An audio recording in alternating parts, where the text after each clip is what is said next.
Magandang hapon mga kabayaning Pilipino. Andito tayo ngayon para magbigay ng komento at reactions, no, sa mga kaganapan na nangyayari kahapon.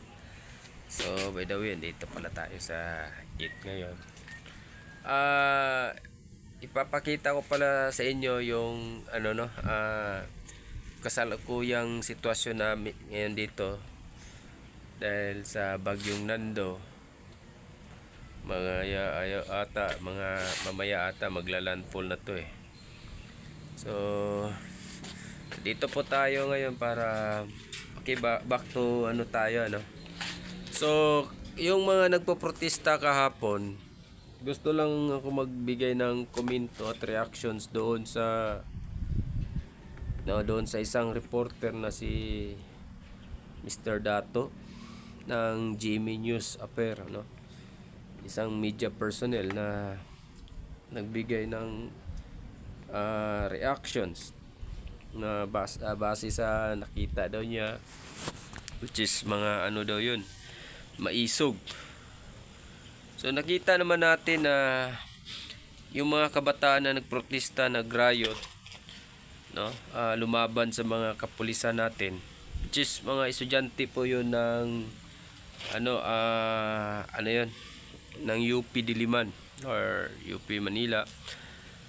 So kung nakikita nyo, nung nakaraan nagkaroon po sila ng walkout sa klase nung Friday protest ata yun. Yung nag-walkout sa klase at yung ng Friday protest, yun po yung mga kabataan na siyang nasasangkot dyan sa incident sa sa Recto at saka sa Ayala Minjula, Ayala Bridge. So ito ay hindi naman natin inaano yan.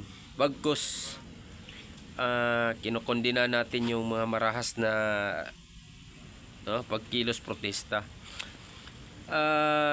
Pero yung galit kasi ng kabataan ay hindi mo talaga maiwasan eh. Hindi mo talaga pwedeng sabihin na yan ay hupa lamang, sapagkat sa mga nangyayari sa sitwasyon natin dito sa Pilipinas, inawalan kasi ng pondo yung tertiary act na pre-educations. I think sa panahon ni Pangulong Duterte naging maayos yun eh. Naging maayos yung transition noon. Maraming mga estudyanteng nakapagtapos, na naging libre yung pag-aaral nila sa college hanggang natapos sila. So mula noon, mula nung pumasok ang administrasyong Marcos, nagkaroon ng cut sa budget. Tapos yan hanggang nag-erupt yung corruptions. So hanggang sa tuluyan ng yung galit, namuo yung galit ng kabataan na siyang naging mitya ng pag-aalsa. So hindi naman natin yan pwedeng maalis kasi talagang ipinakita lang nila yung sentimento nila kung paano magalit ang tao sa gobyerno, kung paano ipakita yung galit nila sa nangyayari sa ating kapaligiran, sa paligid. So bilang kabataan, namulat na sila from the beginning, yung sa history ng bansa natin, from the senior down to the junior, may history na kasi Kaya di natin sila pwedeng sabihin na ganyan, bawal yung mga ginagawa nila, tuligsain natin. Hindi natin masisisi yung mga kabataan kung bakit nakagawa sila ng mga ganyang bagay. Bakit? Dahil nga sa sobrang iinis. Tingnan mo yung mga nipo bibis, mga anak ng mga politician, ang ganda ng mga buhay.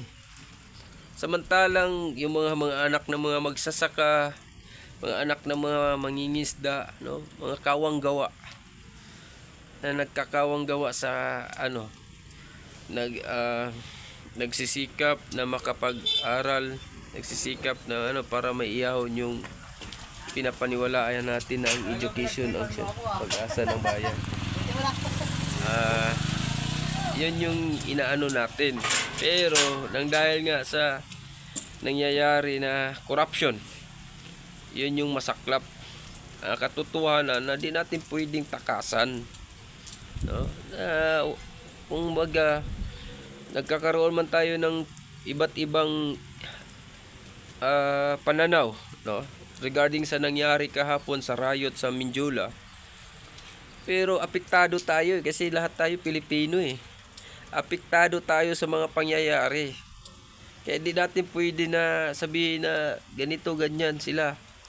Hindi, mas maganda pa nga yung nangyari, ginawa nila dahil naging matapang sila sa pagharap sa problema. Tayo, asan tayo? Nasa bahay. Anong ginawa natin? Naging duwag tayo, di ba? Na instead, sumama tayo, lumabas tayo ng bahay para isigaw natin yung mga hinaing natin na sa mapayapang pamamaraan. Hindi sa ganon. Pero dahil sa nangyari na ngayon, dahil sa apektado yung kabataan, lalo na yung sa pag-aaral nila, which is yun yung nakapag-trigger, no, sa kanila na magkaroon na maganap yung mga bagay-bagay na kagaya na nangyari kahapon. So hanggang dito na lang tayo mga kabayani Pilipino. Lagi po tayong mag-ingat, kagaya ngayon ulan na naman, no, talagang pabugso-bugso lang ang ulan dito. Siguro mamayang gabi nito malakas ang hangin nito at malakas ang ulan kasi mamayang gabi daw ang landfall nito Pero nagpaparamdam na si Nando, no. Nakakaranas na tayo ngayon ng malakas na hangin at din malakas na ulan. So hanggang dito na lang po mga kabayang Pilipino. Ingat po kayo lagi. Adios.